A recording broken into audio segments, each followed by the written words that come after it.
Hi, my name is Emma Barbieri, and I'm going to be discussing how schizophrenia affects the brain. So as regards to like the entire brain, there's an overall loss of volume of the brain tissue, and there's more of the lateral ventricles, which are like the fluid-filled spaces around the brain tissue. And you can see that in this picture, this top one. This is a normal brain, and then this is a schizophrenic brain, so you can see that there's less tissue, and then there's these two spaces which are like the increased lateral ventricles, which as you can see are very smaller here, much smaller here. And this lack of brain tissue could account for the psychotic symptoms that schizophrenics experience, like the hallucinations and delusions. There's also found to be a loss of gray matter over time in schizophrenics, and this also includes the thalamus, which is like a chunk of gray matter.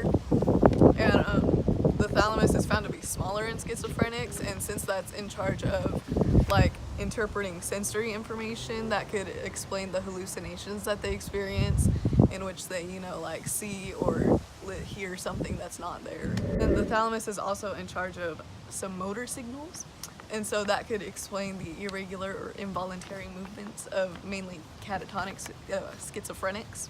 Smaller thalamus could also explain the limited attention span of schizophrenics, in which they can't really choose a certain thing to focus on. People experiencing schizophrenia have also been found with, brain scans to have less activity in the frontal lobe, as you can see here.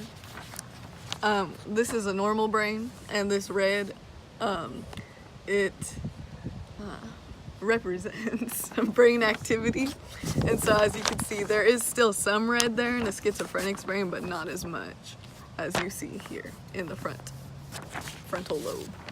The frontal lobe is mainly where like higher thought processes are done, and so a loss of function here could explain like the jumbled or disorganized thoughts that they experience. Lastly, there is also a higher concentration of the neurotransmitter dopamine, and that's in charge of things like emotion and pain or pleasure sensation and motion.